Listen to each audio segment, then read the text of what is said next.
नमस्कार, मैं हूं अभिषेक त्यागी। इस वक्त भारत और पाकिस्तान में जुबान को लेकर मतलब एक तरीके से एक बयान को लेकर बवाल मचा हुआ है। दरअसल भारत के जनरल उपेंद्र द्विवेदी ने एक बयान दिया था।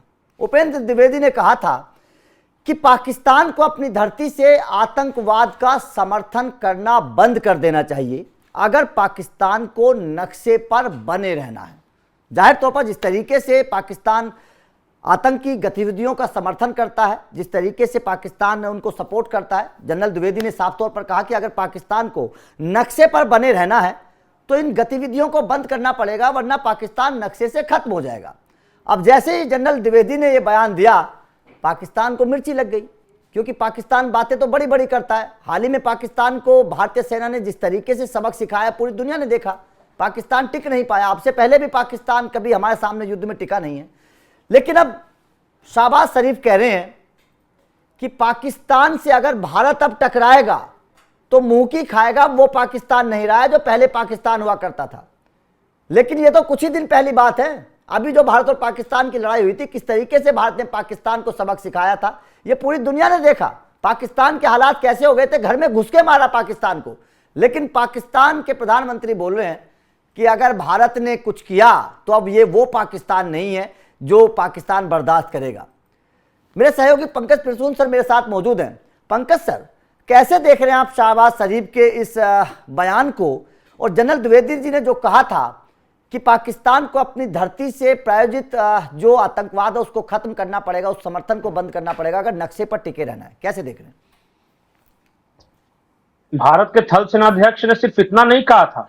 भारत के थल सेनाध्यक्ष ने कहा था कि ऑपरेशन सिंदूर 2 जब होगा तो इस बार तो हमें सरकार की तरफ से कॉन्स्ट्रेंट यानी कहा था कि धैर्य रखकर सिर्फ हमें इजाजत थी टेररिस्ट इंफ्रास्ट्रक्चर को तबाह करने की, लेकिन ऑपरेशन सिंदूर में वैसे कोई भी बाधा नहीं होगी। हमें खुली छूट मिली या कोई रेस्ट्रेन नहीं होगा। मतलब कि हम सीधे वहां के आर्मी पे हमला करेंगे। भारतीय थल सेनाध्यक्ष ने यह भी कहा कि ये मुनीर मुर्तजा जो अलग अलग घूम रहे हैं ना, ये सब कोई नहीं बचेगा।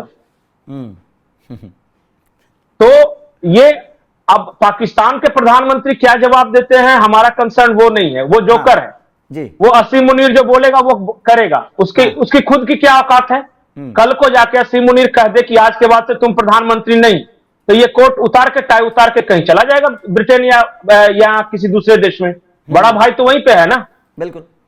तो इसलिए शहबाज शरीफ की क्या हैसियत है वहां पे? पाकिस्तान में इनकी औकात क्या है? मुनीर का चपरासी, हर कोई यही बोलता है कि असीम मुनीर ने एक चपरासी पाल रखा है जिसको उन्होंने प्रधानमंत्री उसका नाम बुलाते हैं।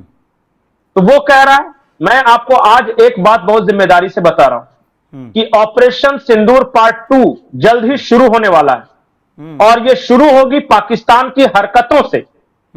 पाकिस्तान अपने यहां एक बड़ी तैयारी कर रहा है, और तैयारी यह है कि भारत को फिर से एक युद्ध में उलझाना है। और यह प्लानिंग पाकिस्तान की नहीं है, यह प्लानिंग अमेरिका की प्लानिंग है कि भारत पाकिस्तान किसी युद्ध में उलझे ताकि डोनाल्ड ट्रंप जो फंसा हुआ है भारत वाले फ्रंट पे, किसी तरह से छुटकारा मिले।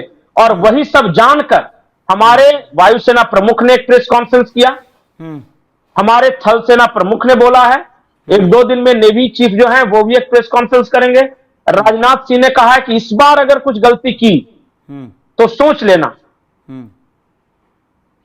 इस बार किसी के कहने से ऑपरेशन सिंदूर 2 नहीं रुकेगा। इस बार जब हम चाहेंगे तब हम रोकेंगे। और यह पाकिस्तान के लिए सीधी वार्निंग थी, क्योंकि हमारे पास ऐसे इंटेलिजेंस इनपुट हैं कि पाकिस्तान कुछ बड़ा करने वाला है। कुछ तो बड़ा करने वाला है, किसी न किसी बहाने से वो भारत के साथ युद्ध करेगा। इसके लिए उसे पैसे दिए जा रहे हैं, भारत के साथ युद्ध करने के लिए उसे हथियार दिए जा रहे हैं, और ये अमेरिका के कहने पर यह करेगा। अमेरिका चाहता है कि भारत किसी भी तरह से दबाव में आए। इस तरह के शांति काल में भारत दबाव में आने के लिए तैयार नहीं है, तो पाकिस्तान को एज ए टूल इस्तेमाल कर रहा है। और वो जो तैयारियों को देखकर ही ये सारे स्टेटमेंट्स दिए जा रहे हैं। इस वक्त ऑपरेशन सिंदूर पार्ट 2 अगर हुआ तो पाकिस्तान हो या अमेरिका पूरी दुनिया में यही प्रचारित करेगा कि भारत ने तो कहा ही था कि ऑपरेशन सिंदूर अभी खत्म नहीं हुआ, जारी है।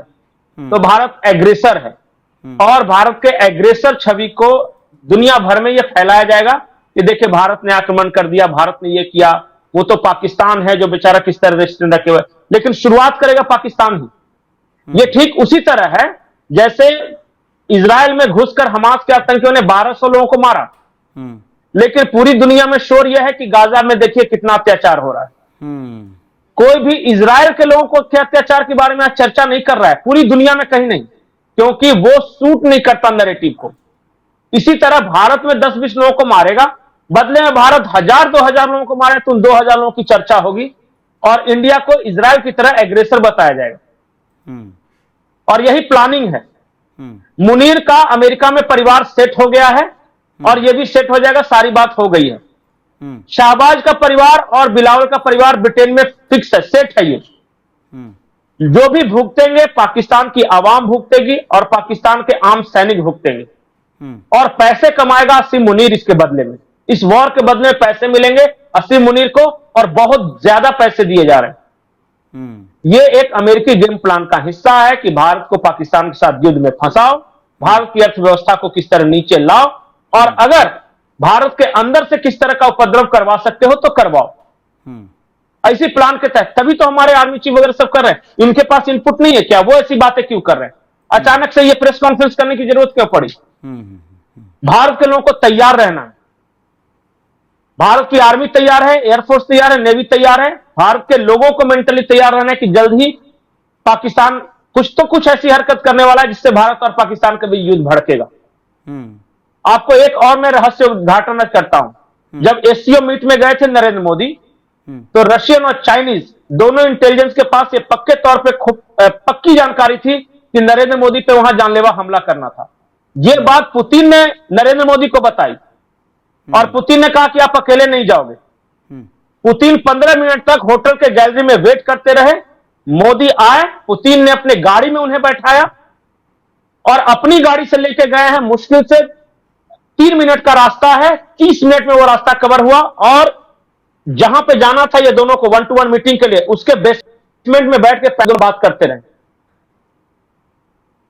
ये नरेंद्र मोदी की हत्या की साजिश थी और नरेंद्र मोदी की हत्या की साजिश आईएसआई के बस की बात नहीं है, पाकिस्तान के बस की बात नहीं है। यह रची गई थी कहीं और से। भारत के प्रधानमंत्री को एससीओ की बैठक में मरवाने से एससीओ की बदनामी होती, चाइना की बदनामी होती, रशिया की बदनामी होती, भारत की दुश्मनी चाइना से बढ़ती। यह सब प्लानिंग थी। यह प्लान किया गया था जिसे पुतिन ने बचा लिया और बाद में मोदी जी को भी पता चला और चाइना उसी वक्त से तो चाइना बोल रहा है। आज चाइना क्या अनाउंस कर रहा है कि जितना भी चीजों पे प्रतिबंध अमेरिका लगा रहा है आप हमारे यहां भेजिए, हम उसको खरीदेंगे। जितने पैसे में आप अमेरिका में बेच रहे थे उतने ही में बेचिए, हम खरीदेंगे। रशिया कह रहा है हम खरीदेंगे, आप चिंता मत करो। चाइना और रशिया दोनों ये समझ गया है कि अमेरिका जो है हमारे आपस में दुश्मनी को बढ़ाना चाहता है और किसी तरह वो इस दुश्मनी को बढ़ाएगा। चाइनीज हथियारों से पाकिस्तान द्वारा हमला करवाएगा। क्या करवाएगा मुझे अभी एग्जैक्ट जानकारी नहीं है, लेकिन कुछ तो बड़ा होने वाला है और उसी का इशारा कर रहे हैं air force chief, navy chief, army chief और रक्षा मंत्री राजनाथ सिंह। सर, पहले पाकिस्तान जो था वो चीन के कहने के से काम करता था, चीन के एक तरीके से गुलाम था। अब अमेरिका का बनता जा रहा है। किस तरीके से आप इस समीकरण को, बदलते समीकरण को देख रहे हैं? देखिए, पाकिस्तान किसी का गुलाम या किसी का दोस्त नहीं है। हाँ। पाकिस्तान भाड़े पर नाचने वाली ऑर्केस्ट्रा बैंड है। उसको जो पैसा देगा उसके लिए नाचती है। वो ये मत समझिए कि उसको सऊदी पैसा दिया, सऊदी बात सऊदी है, सऊदी कर रहा है। उसको चाइना पैसा देता तो चाइना के लिए नाच रहा है। आज अमेरिका पैसा दे रहा है, अमेरिका के लिए नाच रहा है। पाकिस्तानी खुद कहते हैं कि हमारी जो आर्मी है वो भाड़े की आर्मी है, जो पैसा दो उसके लिए वो लड़ने के लिए तैयार है। ये सऊदी के लिए अभी लड़ने के लिए जा रहे हैं यमन के खिलाफ। ये अमेरिका पैसा देगा तो अमेरिका के लिए लड़ेंगे भारत के खिलाफ, अमेरिकी पैसों के लिए। चाइना पैसा देता था तो वो भी भारत के खिलाफ ही इनको पंप करता था पैसा, तो ये लड़ेंगे। ये भाड़े के हत्यारे हैं, बस दैट्स इट। पाकिस्तान कोई देश थोड़ी ना है। पाकिस्तान पंजाबियों की एक आर्मी है, बाकी वहां बलूच एक भी आपको पूरे पाकिस्तानी आर्मी आपको बलूच नहीं मिलेंगे, पूरे पाकिस्तानी आर्मी में आपको कश्मीरी नहीं दिखाई देंगे, सिंधी नहीं दिखाई देंगे, वहां से पंजाबी दिखाई देंगे। क्यों? हमारे यहां के आर्मी में हर प्रांत का मिलेगा आपको, साउथ से लेकर नॉर्थ तक। वहां पे ऐसा नहीं है। पंजाबियों ने अपने लिए कुछ एरिया डिसाइड किया था ताकि वहां का दोहन करके वो पंजाब में पैसा लाकर अय्याशी कर सके, यही पाकिस्तान है। और वो पैसे बटोरते हैं दुनिया भर से घूम घूम कर, और बाकी तो नैरेटिव है, वो जो भी बोलते रहे। अभी तो उनका जो मुनीर का चपरासी बोल रहा था यूएनओ में कि हमने 15 मार गिराए। भाई 15 बोल दो, 25 बोल दो, भगवान ने जुबान दी है, बोलने में क्या जाता है। एक आज तक पंख तो दिखा नहीं सके किसी वायुयान का, एक सबूत नहीं दिखा सके। और जब उसके रक्षा मंत्री से सीएन ने पूछा कि सबूत क्या है, तो वो कहते हैं कि सोशल मीडिया देख लीजिए। यार सोशल मीडिया देख के थोड़ी दुनिया सबूत मानेगी। भारत ने बकायदा तस्वीरें जारी की, बकायदा दिखाया, पूरी दुनिया ने देखा हमने क्या किया है। पाकिस्तान के पास दिखाने के लिए कुछ नहीं है, सिर्फ बोलने के लिए। इस बार अगर बदमाशी की तो साफ साफ चेतावनी है कि इतना मार मारेंगे, इतना मार मारेंगे कि ये सब तो ब्रिटेन और अमेरिका भाग जाएंगे, तुम्हारा क्या होगा रेखालिया। बिल्कुल बिल्कुल बिल्कुल सर, सही बोल रहे हैं। लेकिन जाहिर तौर पर पाकिस्तान का जो जिस तरीके की हरकतें हैं, जाहिर तौर पर इनको सबक सिखाना बहुत जरूरी है, क्योंकि अभी भी ये बाज आ नहीं रहे हैं। खैर, आपका पाकिस्तान को लेकर क्या कहना है? जिस तरीके की उसकी हरकतें हैं, जिस तरीके से वो अब अमेरिका का एक तरीके से पिट्ठू बन गया है, इसको आप कैसे देखते हैं? कमेंट करके अपनी राय जरूर दीजिएगा। वीडियो अच्छी लगी हो तो लाइक को शेयर जरूर करिए। Thank you very much.